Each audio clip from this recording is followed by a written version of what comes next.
Y Padre, te damos gracias esta noche, mi Dios, porque, oh mi Dios, qué momento más maravilloso y más glorioso va a ser el día, Padre mío, cuando estemos delante de tu presencia. Y Padre mío, te alabemos y te adoremos como nuestro Salvador, Padre.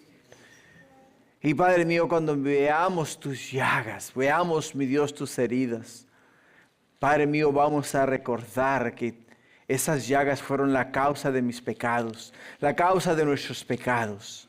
Y Padre mío, aún a pesar de la manera en la cual nosotros nos comportamos, fuimos, mi Dios, y de la manera en la cual vivimos, aún ahí, mi Dios, nos amaste, nos perdonaste, nos limpiaste y nos diste acceso a tu trono, a tu presencia. Y te damos gracias por ello, Padre. Gracias, mi Señor Jesús. Gracias, Padre, porque es por las llagas de Jesús que nosotros, mi Dios, hemos sido sanados, Padre mío. Gracias te damos. Ahora bendícenos esta noche y sé tú en tu palabra y a través de ella, hablando a través de esto, tu siervo, Señor, que esta noche tú seas exaltado y seas glorificado, porque te lo pido todo, Padre, en el nombre, que sobre todo nombre, el nombre de Cristo Jesús. Y todos decimos amén, amén. Gloria a Dios. Pueden tomar asiento, mis hermanos. Vamos primeramente a dar gracias a Dios por lo que hizo en la vida de nuestro hermano Francisco. Yo le llamé esta tarde para a ver si me contestaba, ¿no? Dije, a ver si me contesta. Y me contestó como si no hubiera pasado nada en su vida. Sonaba bien, sonaba tranquilo, su voz normal. Y me dice, hermano, el Señor se está glorificando y se glorificó en mi vida. El doctor me explicó por qué no me podía operar las dos rodillas y yo sé que esto es de Dios y acepto la voluntad del Señor. Así es de que ahora el hermano está en casa. Dice que en cuanto lo sacaron de cirugía, lo pusieron a caminar. Dijeron, no, párese y a caminar. Así es de que no hay excusa. Así es de que luego le dieron para afuera y ahí mismo empacó y se vino para su casa. Así es de que está en casa, hermanos, no dejemos de orar por él, porque ahora viene el efecto de del dolor, ¿no? De la cortada y todo lo que le hicieron, pero entendemos que el Señor le va a ayudar con ese dolor. Y pues nosotros que estamos en casa, pues queremos también pues glorificar al Señor. También no se les olvide, hermanos, orar por la hermana Beatriz. Ella no está con nosotros por el hecho de que no puede bajar las escaleras porque sus rodillas tampoco le permiten. Pero igual ella de seguro que ahora está sintonizada con nosotros, nos está mirando en una pantalla de 65 pulgadas que tiene ahí en su cuarto. Y ella está sentada en su silla ahí con su taza de café y lista para recibir el mensaje. Así es de que, gloria a Dios, ¿no? Porque de una manera u otra podemos llegar a ellos. Así es de que es una bendición llegar a nuestros hermanos en Cristo. Y esta noche vamos a estar en el libro de Segunda de Reyes, capítulo 18. Y vamos, hermanos, a estudiar de los versículos 1 al 12. Y aunque es pocos versículos, tiene mucha sustancia estos versículos. Y el tema que vamos a estar tocando es un hombre que honra a Dios. Un hombre que honra a Dios. Cuentan de un joven que cuando era niño siempre escuchaba las enseñanzas de su papá. Y cada cosa que papá le decía, él tomaba nota. Y cada cosa que papá le decía, no solamente la escuchaba, la anotaba, sino que también la ponía en práctica. Y a medida que iba creciendo, él creció y terminó siendo una persona sumamente honorable.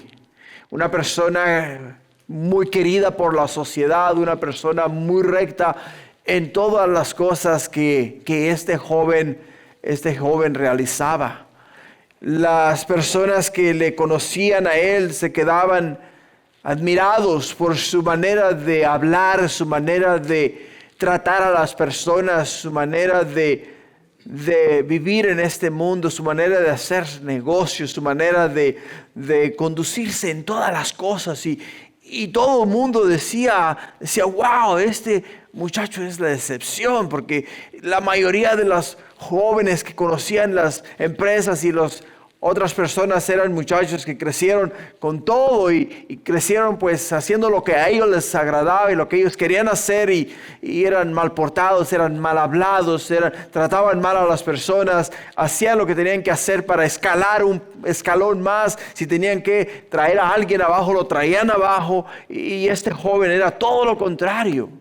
Entonces llegó delante del dueño de la empresa y le pregunta el dueño de la empresa a la cual él fue a trabajar. Le dice, oye, sobresales de todas las personas que hemos empleado. Como empleado, el mejor. Como persona, la mejor persona.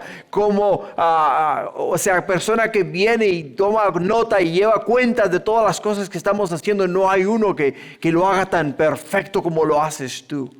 Le pregunta el dueño de la empresa, ¿a qué se debe lo que tú haces?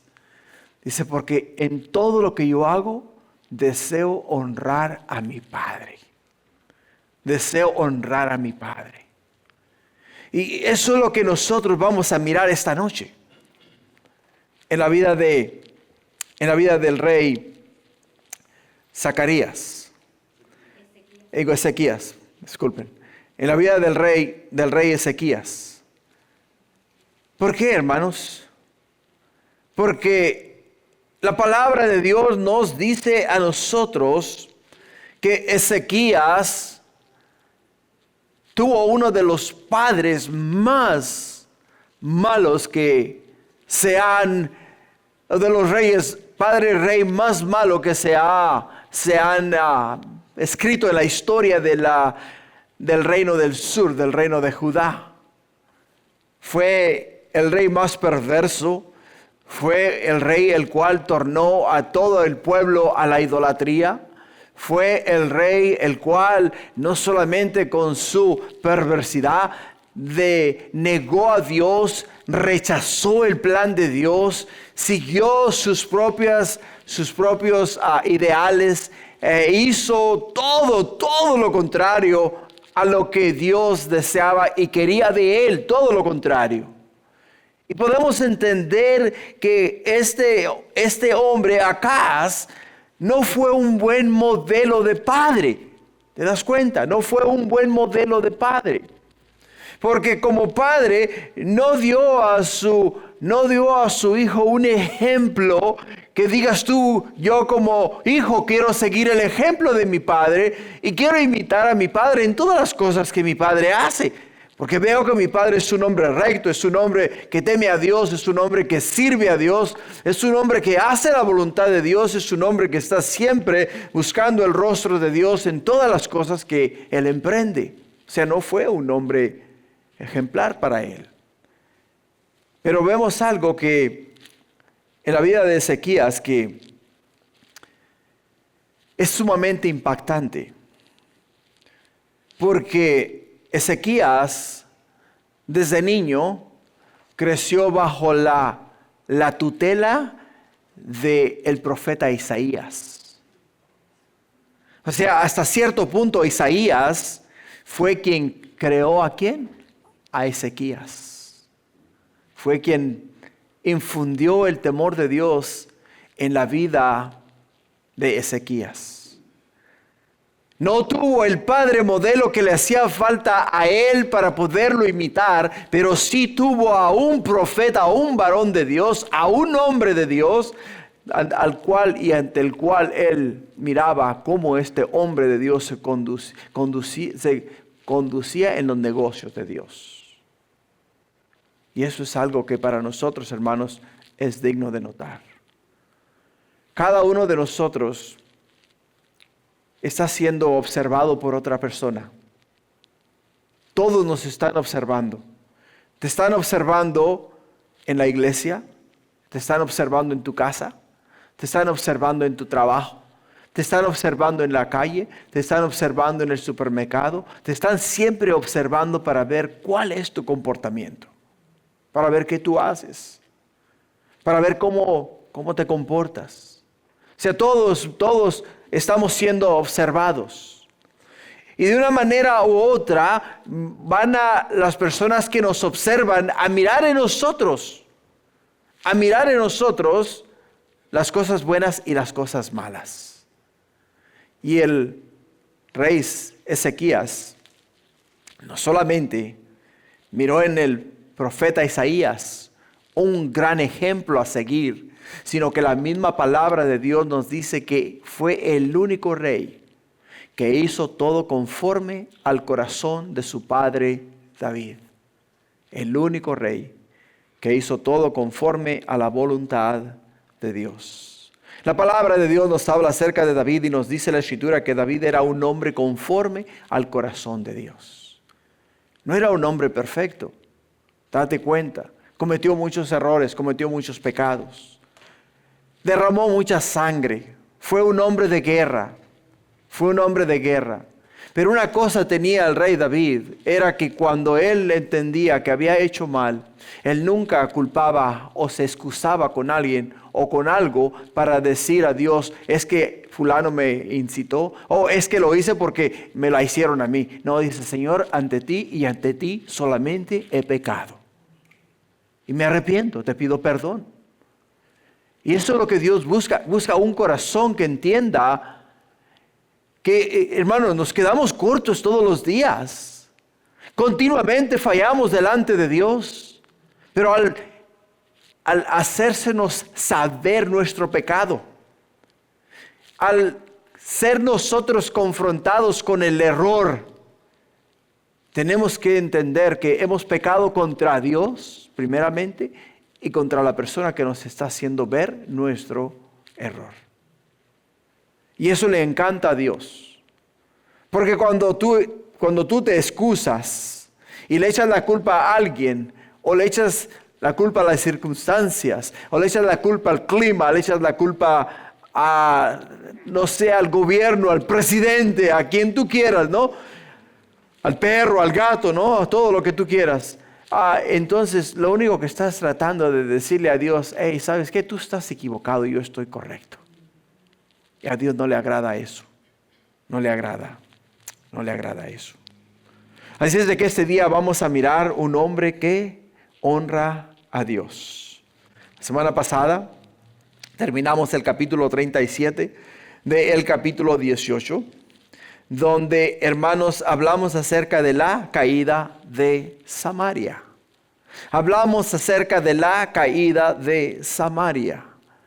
Miramos que Dios dejó que Israel, o sea, el reino del norte, existiese por un lapso de 200 años.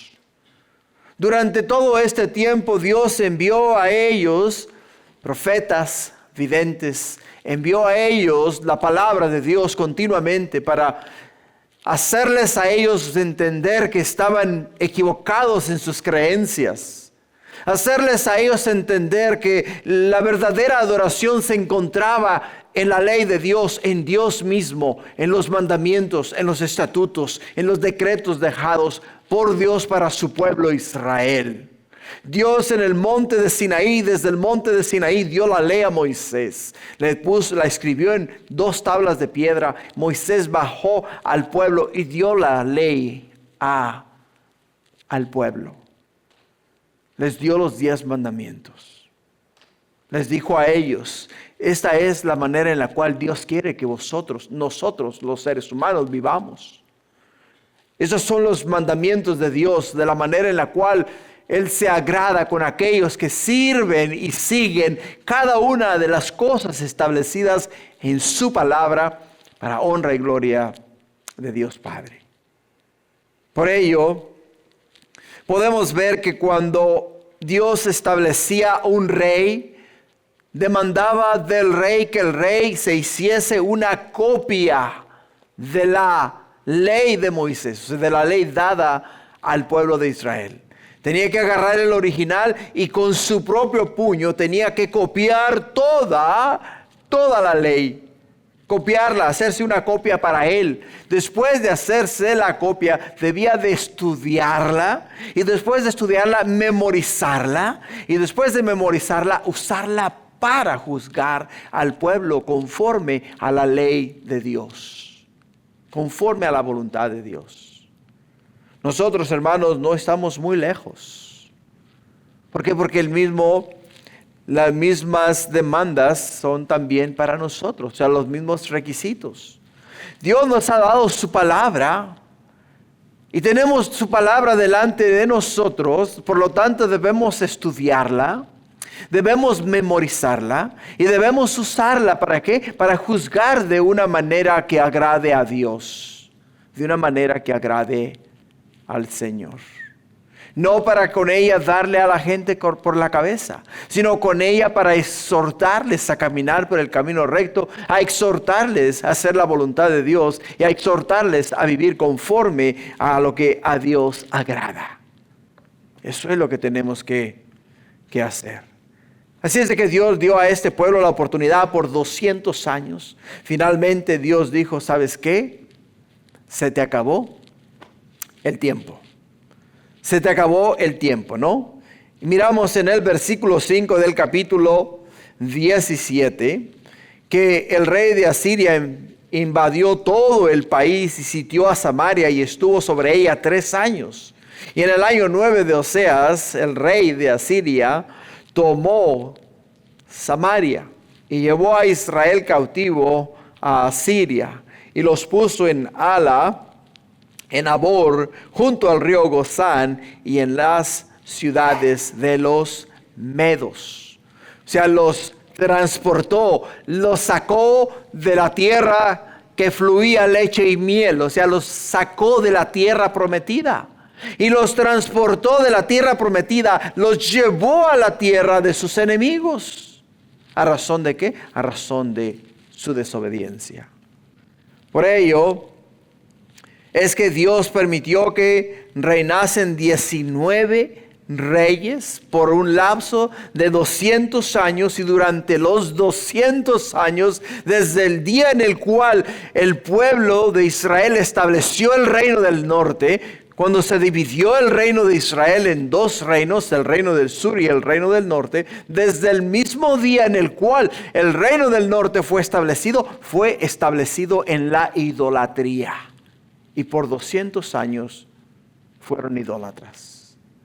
Por 200 años fueron idólatras. Hasta que finalmente Dios tuvo que intervenir e interceder para poder entonces limpiar la tierra del pecado en el cual estaban ellos viviendo. Lo que nos llevó al segundo punto de la semana pasada, las razones de la caída del reino de Israel.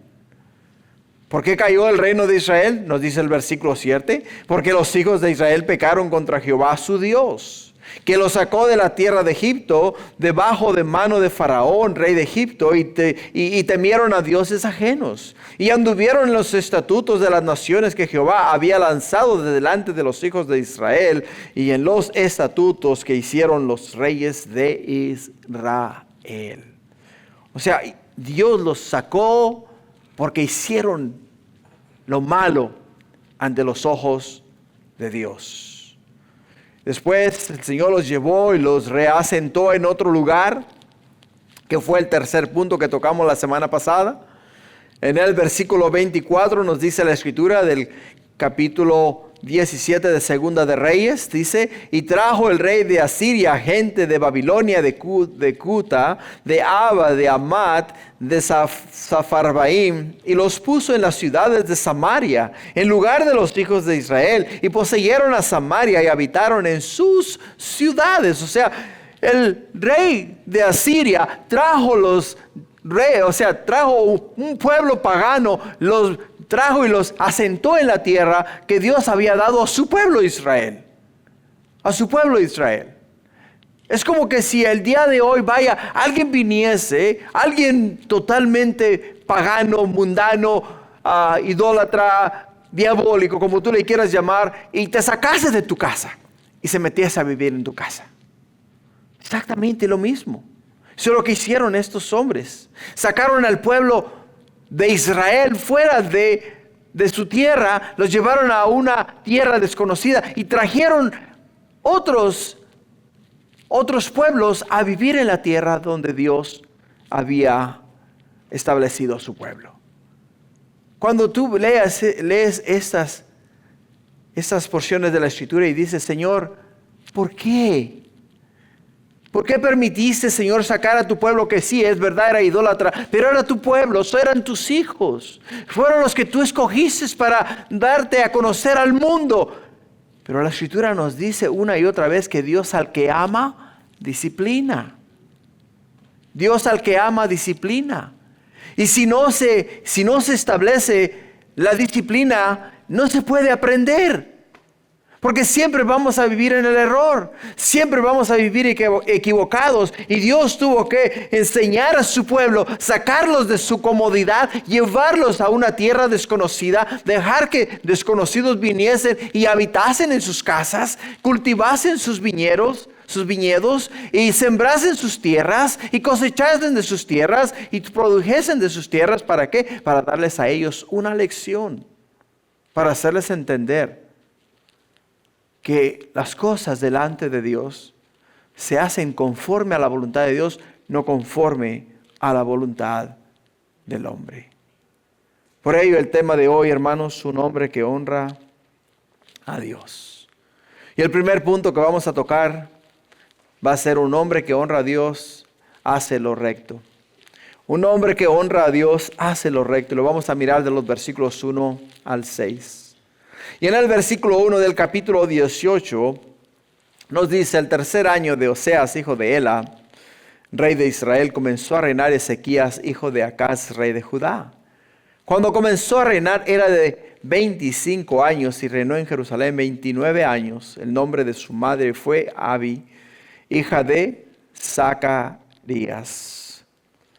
O sea, la Escritura nos dice que Ezequías llegó al trono de Judá justo al final del reino al final del rey Oseas, rey del reino del norte. 3 años después del inicio de su reinado, los ejércitos asirios sitiaron a Samaria, y 3 años después de eso, el reino del norte fue conquistado. Fueron conquistados. El triste destino del reino del norte, hermanos, fue una lección valiosa. ¿Para quién? Fue una lección valiosa para Ezequías. Una lección valiosa para Ezequías. Vio de primera mano lo que pasa cuando el pueblo de Dios rechaza a Dios y a su palabra y adoran a otros dioses. Adoran a otros dioses. Es como si alguien llegase y mirase cómo se ejerce el castigo a una persona que quebró la ley. Estás tú y miras que está el hombre o la mujer delante del juez, y el juez le dice: oye, tú has quebrantado la ley, por lo tanto, te voy a enviar a la cárcel por 100 años. Y el otro que está observando y conoce lo que hizo, mira y dice: si yo hago lo mismo, el juicio para mí también va a ser de 100 años de cárcel. Y si voy a estar 100 años en la cárcel, quiere decir que no voy a tener vida ya, porque en la cárcel no se considera vida. Por ello, podemos entender que cuando Ezequías mira la situación, observa lo que está pasando en el reino del norte, y mira por qué razón es que Dios sacó al reino del norte, porque era él quien, discípulo de Isaías, discípulo de Isaías. Y cuando Dios hablaba a Isaías, como lo hemos visto en los primeros capítulos del libro de Isaías, como Dios literalmente exhorta a Acaz. exhorta a Oseas, les exhorta a arrepentirse de sus pecados, les exhorta a cambiar su rumbo, a quitar toda aquella inmundicia delante de los ojos de Dios y convertirse al Señor y hacerlo recto ante los ojos de Dios. Ezequías estaba escuchando las palabras del profeta Isaías y él entendía que lo que Dios decía a través de Ezequías, Dios lo iba a hacer. Y más cuando lo hizo. ¿Por qué? Porque cuando Ezequías mira que Oseas, rey de Israel, es sacado de su tierra y es puesto preso en Asiria, mira que es llevado el pueblo completo, son sacados con argollas en las narices, son llevados a otras tierras, los mira a ellos salir de su tierra, salir de su parentela, salir de sus posesiones, dejar todo atrás, porque no se podían llevar absolutamente nada, e ir prisioneros. Ezequías entendió que con Dios no se juega. Con Dios no se juega.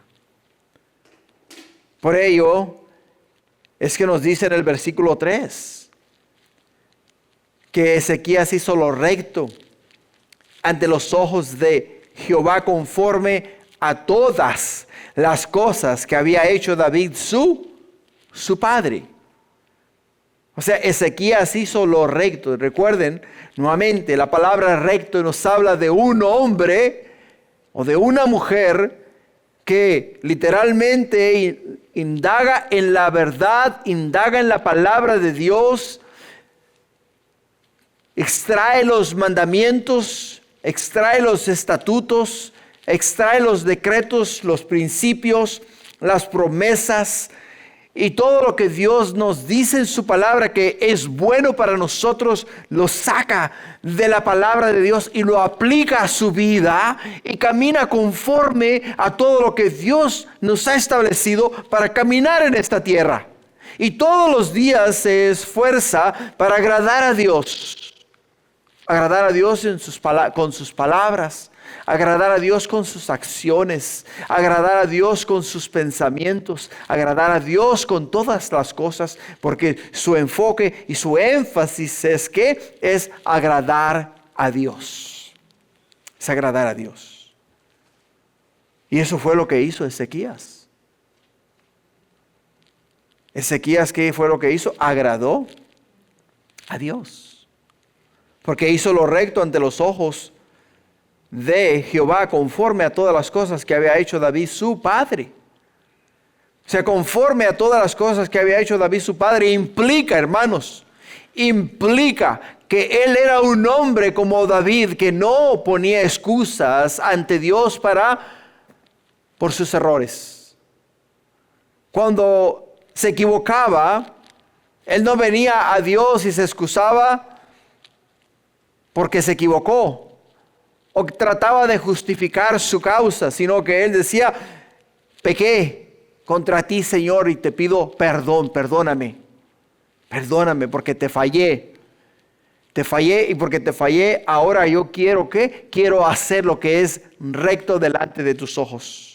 Porque en el versículo 4 él nos dice la escritura, y él quitó los lugares altos y quebró las imágenes y cortó los símbolos de acera e hizo pedazos la serpiente de bronce que había hecho Moisés, porque hasta entonces, dice, le quemaban incienso los hijos de Israel, y la llamó Naustán.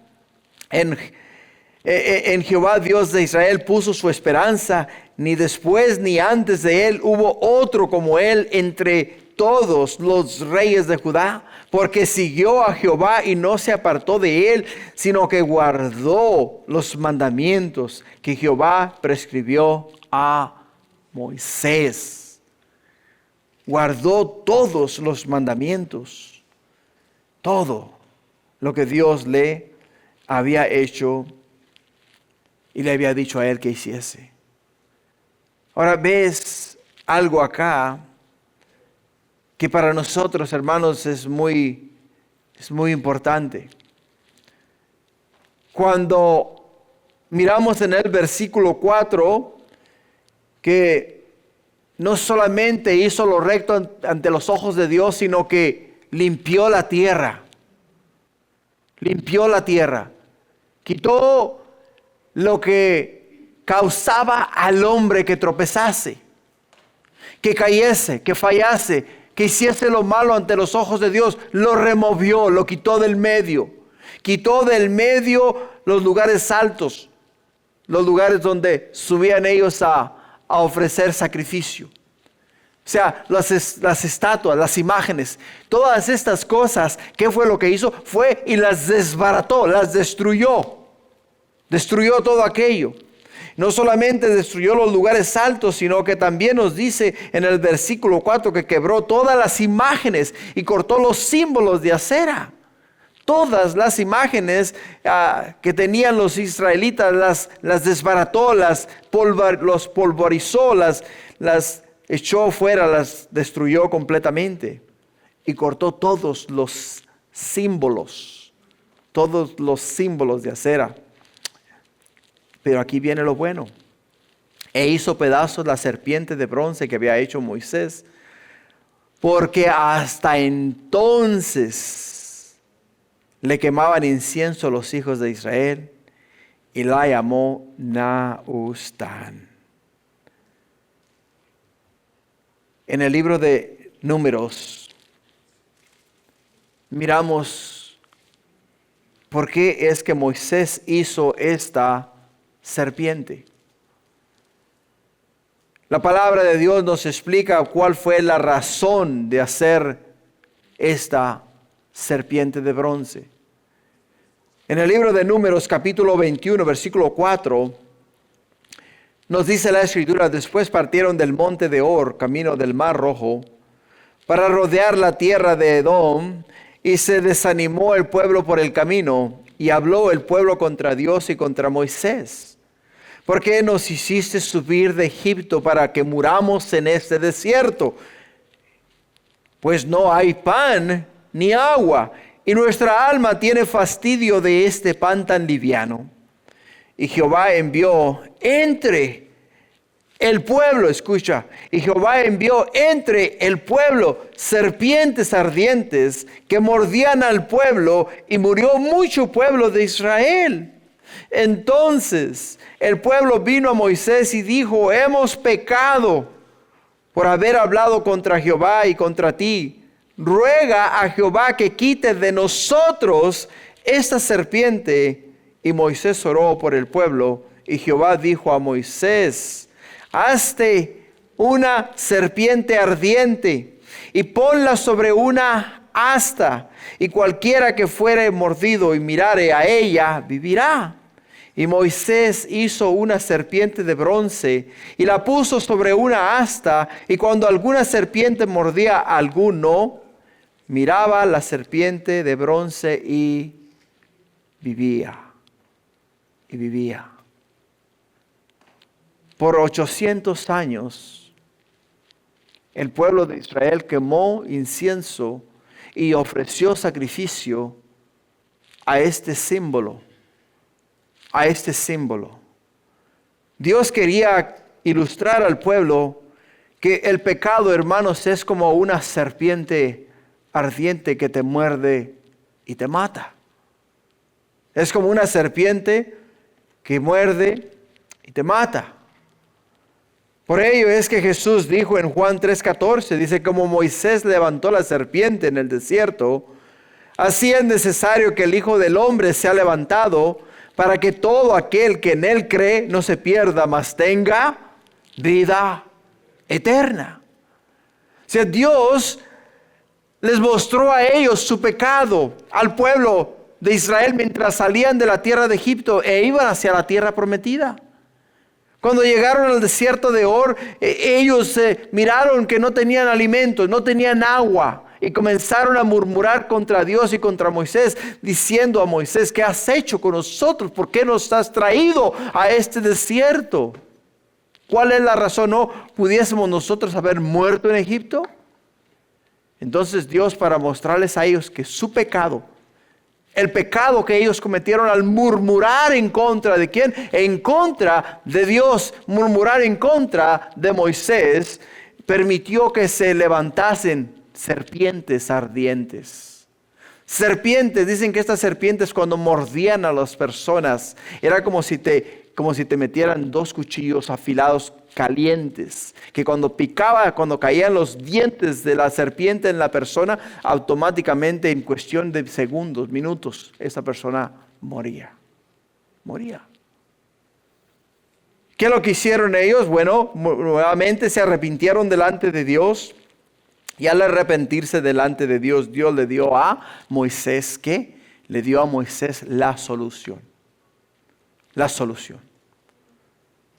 Si no te has dado cuenta, el día de hoy este símbolo aún existe. No sé si lo habrás visto. Este símbolo lo vas a encontrar en los hospitales, en todos los hospitales. Te vas a dar cuenta que tienes una asta y en esa asta hay una serpiente enrollada en esa asta. ¿Por qué? Porque nos habla acerca de que ese símbolo en aquel entonces significaba que si alguien estaba enfermo porque había sido mordido por una serpiente, y al mirar hacia la serpiente, automáticamente la persona que mirase a esa serpiente iba a ser ¿qué? Iba a ser sana. Se iba a aliviar de la mordedura de la serpiente. El pueblo de Israel ofreció sacrificio a este símbolo por 800 años. 800 años estuvo ofreciéndole sacrificio hasta que vino Ezequías. ¿Y qué hizo? La destruyó. La polvorizó. Porque lo que Dios estaba haciendo, hermanos, lo que Dios estaba haciendo era mostrarles a quién, mostrarles a ellos que la murmuración, el pecado nos destruye a nosotros, nos destruye. Y necesitamos alguien que nos libere, que nos salve de la muerte a la cual vamos a razón del pecado. Y por ello es que cuando Jesús nos habla a nosotros acerca de que se le pide señal a Él y le dicen, danos señal para que sepamos que tú eres el Hijo de Dios, que tú eres el Mesías, el Cristo, el enviado a salvar la humanidad. Jesús les dice a ellos, dice, como Moisés levantó la serpiente en el desierto, así es necesario que el Hijo del Hombre, o sea, así es necesario que Jesús también sea levantado. O sea, cuando Jesús fue levantado en la cruz, y fue puesto en alto, todos los que miraron a Jesús y creyeron en Jesús, obtuvieron la salvación. Para que todo aquel que en Él cree no se pierda, mas tenga vida eterna. Ahora, hay algo aquí muy importante. Para nosotros, hermanos, especialmente. Muchas veces tendemos nosotros, los seres humanos, a rendir culto o adoración a ciertos símbolos, a ciertas imágenes. Y corremos el peligro de quitar los ojos de Dios y ponerlos en estas cosas, en estos símbolos. Podemos entender que en aquel entonces el pueblo de Dios estaba aún creyendo ellos que si alguien se enfermaba o si alguien era mordido por alguna serpiente, el tener aquella asta con aquella serpiente de bronce les traía a ellos el alivio, les traía a ellos la sanidad, les traía a ellos la salvación. Por ello es que la veneraban, la guardaban, la cuidaban. Y el día de hoy, hermanos, no quiero ofender a nadie, ni quiero pisarle los callos a ninguna persona aquí en esta noche. Pero es muy importante que digamos, que yo diga que el día de hoy, hermanos, hay muchas personas que desafortunadamente están en esa misma posición. Porque el día de hoy podemos mirar a una cruz, ¿no? Podemos ver el cuerpo de Jesús sobre esa cruz y podemos ver que la gente rinde honor, quema incienso y adora a esa imagen y adora a esa cruz. ¿Te das cuenta? Entonces lo que podemos entender es lo siguiente. Lo que realmente tiene significado es lo que Jesús hizo en la cruz del Calvario. Jesús, el Hijo de Dios, cuando después de haber muerto, nos dice la Escritura que lo bajaron de aquella cruz. Lo bajaron de aquella cruz. Lo envolvieron en mantas y una vez envuelto en mantas lo pusieron en una tumba. Lo pusieron dentro de aquella tumba y al estar dentro de aquella tumba en el tercer día Jesús resucitó de aquella tumba y Jesús salió de aquella tumba, ascendió a la gloria de Dios, se sentó a la diestra del Padre y desde ahí Jesús intercede por nosotros. O sea, nuestro Dios, nuestro Señor, nuestro Salvador, Cristo Jesús vive y está vivo, sentado a la diestra del Padre. Tener una cruz con el cuerpo, con la similitud del cuerpo de Jesús delante de nosotros, hermanos, no nos beneficia en nada. En nada. De la misma manera que este pueblo, al tener ellos el asta con la serpiente enrollada en el asta, no les beneficiaba a ellos en lo absoluto, en nada. ¿Sabes qué? Lo que causaba es que ellos quitasen los ojos de Dios, los pusieran en esa asta, en esa serpiente, y que creyeran que la serpiente era la que les iba a dar a ellos la sanidad. Y Dios no quiere que nosotros quitemos los ojos de Él. Dios no quiere que nosotros quitemos los ojos de Él. Por 800 años este pueblo adoró y quemó incienso a este símbolo. Y en el año 325, el concilio de Nicea autorizó oficialmente la imagen de la cruz con la figura y el cuerpo de Jesús. Y desde ese entonces, desde el año 325, hermanos, el mundo entero venera y adora la cruz. Y adora el cuerpo de Jesús en la cruz. O sea, estamos hablando de aproximadamente 1600 años. En los cuales muchos de nuestros antepasados han tenido sus ojos puestos. ¿Dónde? Han tenido sus ojos puestos sobre una cruz, sobre una imagen. Que al final del día esa cruz y esa imagen no les beneficia a ellos de nada. Lo único que les debería de ayudar es a recordar el dolor y la agonía tan grande que nuestro Señor y Salvador sufrió en esa cruz y lo mucho que tuvo que padecer para librarnos y limpiarnos a nosotros de nuestros pecados. Mirarlo como un acto simbólico. Y este pueblo le quemaban incienso ¿a quién? Le quemaban incienso a esta asta con esa serpiente en ella. Por eso dice que Jehová, Dios de Israel, puso su esperanza. Y la Escritura nos dice que como Él no hubo otro rey. No hubo otro rey. Porque Él confió completamente ¿en quién? Confió completamente en Dios. Completamente puso su fe y su esperanza en el Señor. Ezequías fue un ejemplo para el pueblo de Dios.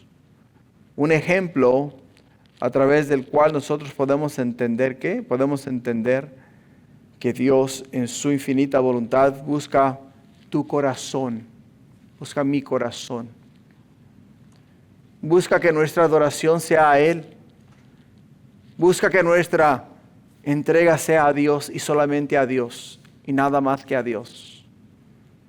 Por ello, en el segundo punto que vamos a tocar esta noche, un hombre que honra a Dios, Dios está con él. Un hombre que honra a Dios, Dios está con él. En el versículo 7 dice, ¿y Jehová estaba con quién? Estaba con Zacarías, con Ezequías. Estoy con Zacarías yo. Estaba con Ezequías. Y Jehová estaba con Ezequías y a donde quiera que salía prosperaba. Y dice que él se rebeló contra el rey de Asiria y no le sirvió. Hirió también a los filisteos hasta Gaza y sus fronteras, desde los torrentes de las atalayas hasta las ciudades, hasta la ciudad fortificada. O sea, Jehová, Dios, ¿estaba con quién? Estaba con Ezequías. Estaba con él siempre, en todo tiempo, lo apoyaba. En todo tiempo lo prosperaba, en todo tiempo lo bendecía. ¿Por qué? Porque se dispuso en su corazón a hacer lo que le agradaba a Dios, lo que le agrada a Dios. Y esa es una de las garantías para nosotros, el pueblo de Dios, que cuando nosotros, hermanos, nos esforzamos para hacer la voluntad de Dios, seguir los mandamientos, los estatutos, los decretos establecidos en la palabra de Dios para nuestra vida, Dios nos bendice, nos prospera, nos guarda, nos protege y no permite que nunca nadie nos haga daño a nosotros, porque Dios está con nosotros. Dios está con nosotros. ¿Por qué? Porque cumplió todo exactamente como David, su padre, lo hizo. Fíjate lo que nos dice Primera de Reyes, capítulo 2, versículo 1. Escucha bien esas palabras que son de gran bendición para nosotros también. Dice, llegaron los días en que David había de morir. Y ordenó a Salomón su hijo, diciendo, yo sigo el camino de todos en la tierra.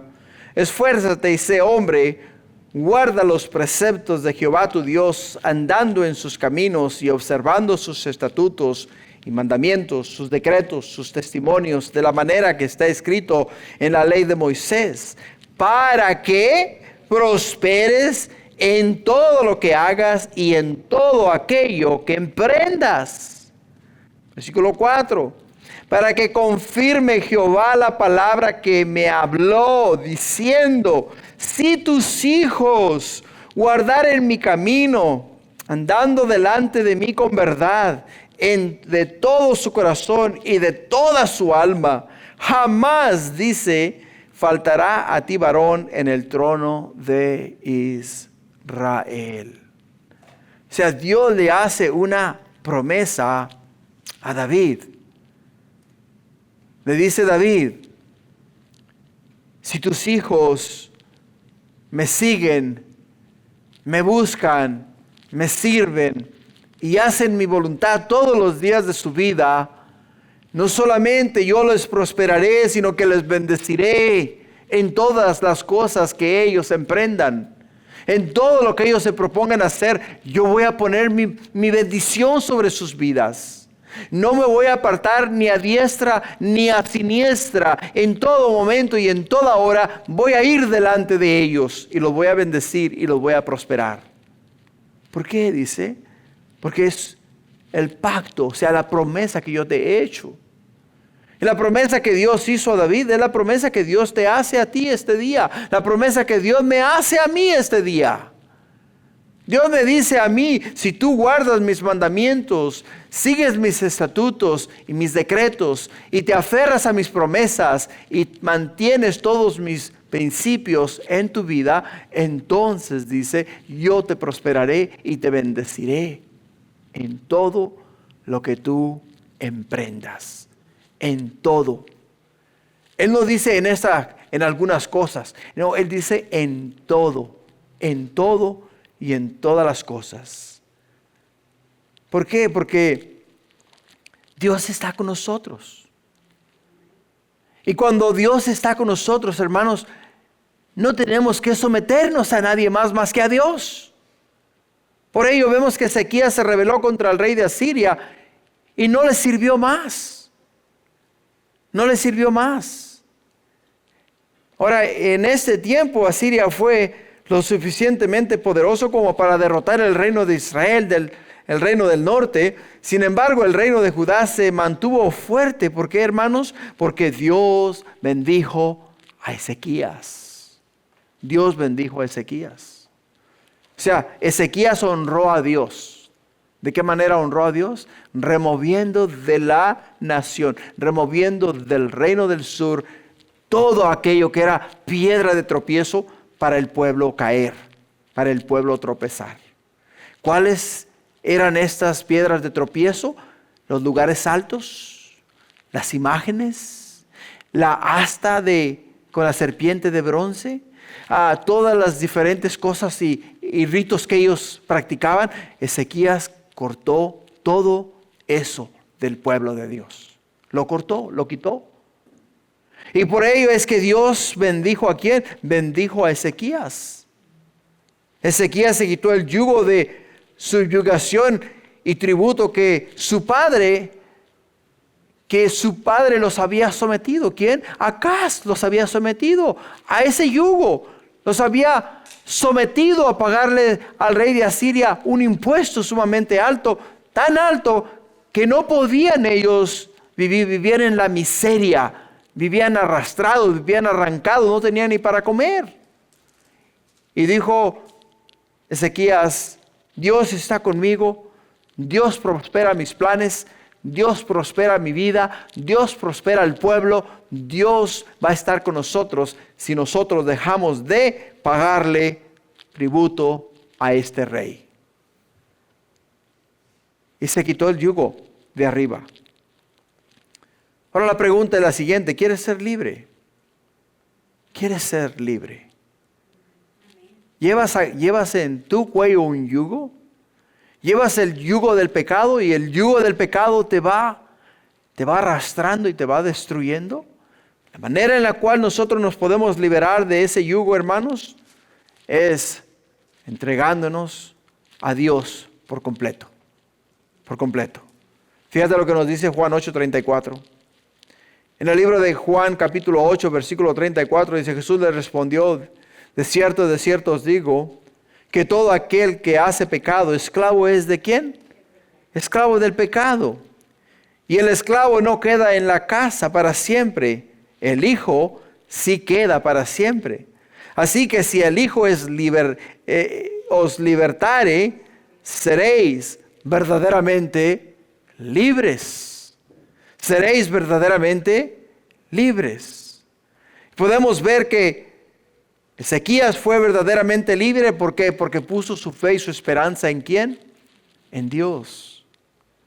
Si nosotros aún estamos cargando el yugo del pecado, lo único que nos puede hacer libres a nosotros es Jesús. Es Jesús. Él dice que todo aquel que en Él cree no se pierde, sino que va a vida eterna. Y esa es promesa de Dios, es promesa del Señor. Por ello es que podemos entender nosotros, hermanos, podemos entender nosotros que Dios, si Dios con nosotros, nadie puede estar en contra de nosotros. Porque Dios es nuestro escudo, nuestro estandarte. Él es nuestra torre fuerte. Él es el que nos protege. Él es el que nos guarda de la peste destructora. Él es el que siempre está ahí para cuidar y guardar de cada uno de nosotros. Lo que nos lleva al punto 3. En el punto 3 encontramos un hombre que no honra a Dios, perece. Un hombre que no honra a Dios perece. Y nos dice en el versículo 9, dice: en el 4º año del rey Ezequías, que era el año 7º de Oseas, hijo de Ela, rey de Israel, subió Salmanasar, rey de los asirios, contra Samaria y la sitió y la tomaron al cabo de 3 años. En el 6º año de Ezequías, el cual era el año 9º de Oseas, rey de Israel, fue tomada Samaria. Fue tomada Samaria. En el libro de Segunda de Reyes, capítulo 17, versículo 4, lo estudiamos la semana pasada. En el versículo 4 nos dice la Escritura: mas el rey de Asiria descubrió que Oseas conspiraba, porque había enviado embajadores a So, rey de Egipto, y no pagaba tributo al rey de Asiria, como lo hacía cada año. Por lo que el rey de Asiria le detuvo y le aprisionó en la casa de la cárcel. Y el rey de Asiria invadió todo el país y sitió a Samaria y estuvo sobre ella 3 años. O sea, Dios, vemos que puso en el corazón de Ezequías hacer lo recto y lo correcto delante de Dios y lo prosperó. Pero hazte esta pregunta. ¿Por qué Dios no ayudó a Oseas, pero sí ayudó a Zacarías? Digo, a Ezequías, sorry. No sé por qué Zacarías anda en mi mente hoy. ¿Por qué Dios ayudó a Ezequías a rebelarse en contra del rey de Asiria y no ayudó a Oseas? ¿Por qué? Hazte esa pregunta. ¿Por qué? Porque podemos ver que Ezequías hizo lo recto ante los ojos ¿de quién? Ante los ojos de Dios. Podemos ver que Oseas hizo ¿qué? Hizo lo malo ante los ojos de Dios. Cuando Oseas se rebela contra el rey de Asiria, le dice al rey de Asiria: no te voy a pagar más tributo, no te voy a dar lo que me pides. Pero él se basó, se puso su esperanza en el rey de Egipto, en So, rey de Egipto. Mandó llamar a So, le dijo: So, te voy a mandar los tributos que le estoy enviando al rey de Asiria para que tú vengas y me defiendas. Para que tú vengas y me defiendas. Pero miramos que cuando nosotros los hombres ponemos los ojos y la esperanza en los hombres, fallamos. Somos destruidos. Mas Ezequías no miró al hombre, miró a Dios. Dijo: Señor, ¿qué es lo que tú quieres de tu siervo? ¿Quieres que yo limpie al pueblo de idolatría? Padre, lo hago en tu nombre. Empezó a destruir todo aquello que era piedra de tropiezo para el pueblo. Y después de que terminó de destruir todo aquello, ¿qué quieres que yo haga ahora?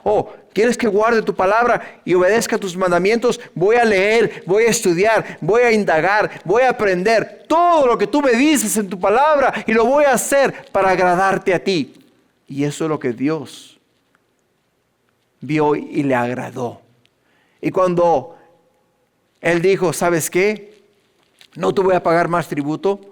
Dios le dijo: bien hecho. Porque tú eres mi siervo, no eres siervo de él.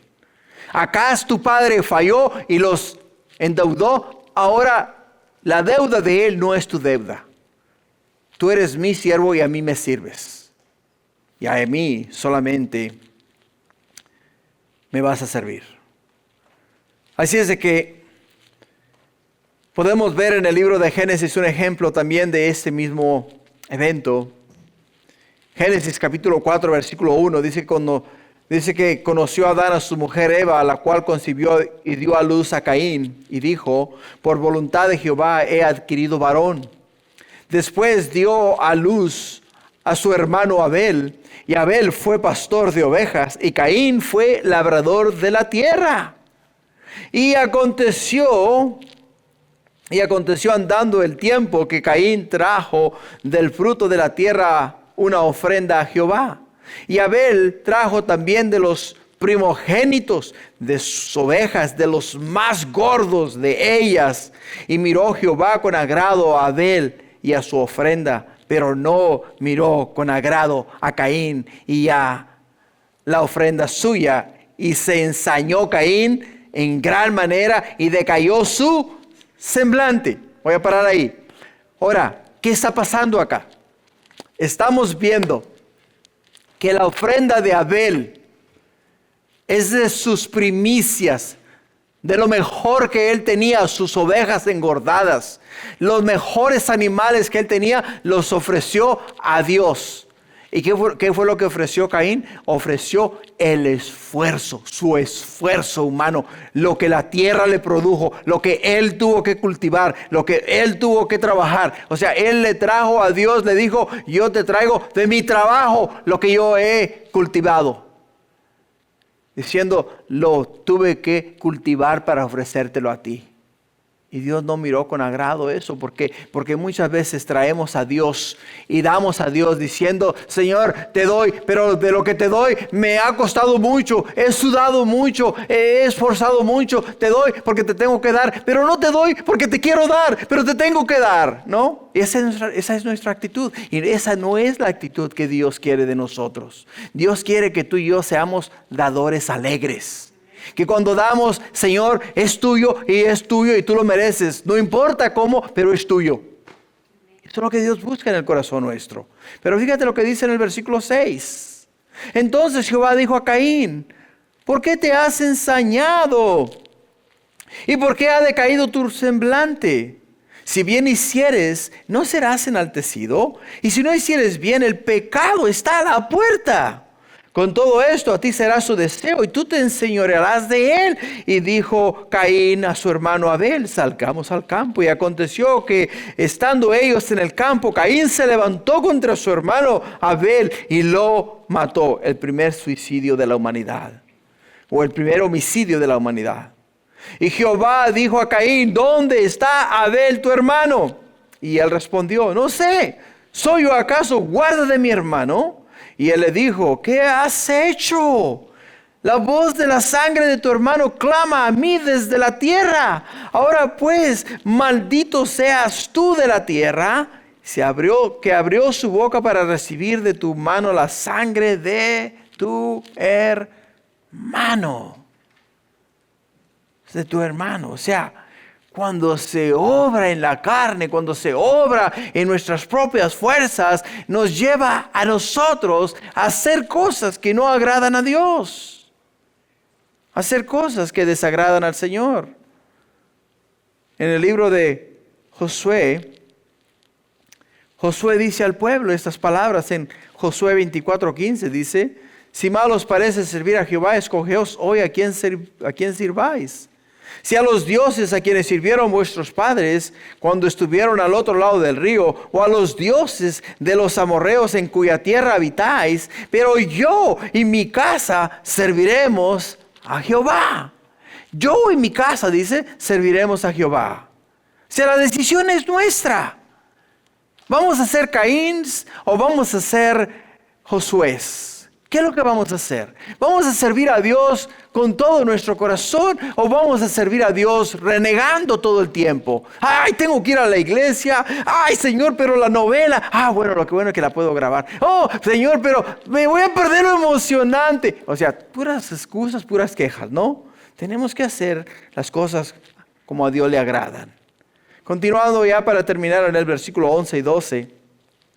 Nos dice en el versículo 11, dice, el rey de Asiria llevó cautivo a Israel a Asiria y lo puso en Ala, en Abor, junto al río Gozán, en las ciudades de los medos, por cuanto no habían atendido, escucha, por cuanto no habían atendido a la voz de Jehová su Dios, sino que habían quebrantado su pacto y todas las cosas que Moisés, siervo de Jehová, había mandado, no las habían hecho ni puesto por obra. O sea, ahí está la razón por la cual ellos fueron llevados, porque quebrantaron el pacto. O sea, pacto quiere decir promesa. La promesa que hicieron a Dios. Cuando el pueblo recibió la ley de Moisés y Moisés dio la ley al pueblo, el pueblo dijo delante de Dios, nosotros vamos a servir a Dios con todo nuestro corazón, con toda nuestra alma y con todo nuestro ser. Y vamos a hacer todo lo que Él diga. Mas no lo hicieron así. Por ello es que Dios está llamando a los pecadores a que se arrepientan. ¿Por qué, hermanos? Porque si no lo hacemos, entonces vamos a padecer el juicio que viene sobre de nuestras vidas. Para terminar, Dios nos muestra a nosotros que si no escuchamos y ponemos por obra los mandamientos de Dios, también afrontaremos juicio. No somos la excepción. Hay un dicho o una creencia que dicen que una vez salvo, salvo para siempre. Pero Jesús dice lo contrario. Fíjate lo que dice Apocalipsis ya para cerrar. Capítulo 3, versículo 1 dice: escribe al ángel de la iglesia de Sardis, el que tiene los 7 espíritus que dio, los 7 espíritus de Dios. A las 7 estrellas dice, y a las 7 estrellas dice esto: yo conozco tus obras, que tienes nombre de que vives y estás muerto. Sé vigilante y afirma las otras cosas que están por morir, porque no he hallado tus obras perfectas delante de Dios. Acuérdate pues de lo que has recibido y oído. ¿Escuchas? Acuérdate pues de lo que has recibido y oído, y guárdalo y arrepiéntete, pues si no velas, vendré sobre ti como ladrón, y no sabrás a qué hora vendré sobre ti. Porque tienes unas pocas personas en Sardis que no han manchado sus vestiduras y andan conmigo en vestiduras blancas, porque son dignas. Aquí viene lo bueno. Y esto es lo que nos debería de poner a temblar a nosotros. El que venciere será vestido de vestiduras blancas, y no borraré su nombre del libro de la vida. Y confesaré su nombre delante de mi Padre y delante de sus ángeles. El que tiene oídos, oiga lo que el Espíritu dice a la iglesia. Si ya podemos parecer religiosos, podemos tener una cara de justos, podemos tener la coronita en la cabeza y mirar, wow, qué persona más santa. Pero el que conoce el corazón es Dios. Podemos llegar al final de nuestra carrera y llegar al final y mirar que nuestros nombres no están escritos en el libro de la vida del Cordero, porque debido a nuestra manera de vivir en este mundo, tuvo que borrar tu nombre del libro de la vida del Cordero. ¿Por qué, hermanos? Porque optamos por apegarnos a la religión y no al Señor. Dios quiere una relación personal contigo. Dios quiere caminar contigo, quiere que le conozcas, quiere que vengas tú a tener una relación íntima y personal con Él, para que aprendas a amarlo y a vivir para Él. Eso es lo que Dios busca y quiere de nosotros. Así es de que un hombre que honra a Dios hace lo recto. Un hombre que honra a Dios nunca perece. Y un hombre que honra a Dios, Dios está con él en todo el tiempo. Amén. Pongámonos de pie, vamos a orar. Padre, te damos gracias por este momento, por este tiempo. Te damos gracias por tu palabra, te damos gracias por tu fidelidad. Te damos gracias, Padre, porque el ejemplo que nos has dado esta noche, oh Señor, acerca de Ezequías y de Oseas, Padre, un contraste, mi Dios, que literalmente podemos mirar que al que hizo lo malo, pues lo malo le vino. Al que hizo lo bueno le vino, Señor. Señor, gracias por abrirnos los ojos a la realidad para hacernos un examen de corazón y, Padre mío, mirar muy profundo, muy dentro de nosotros.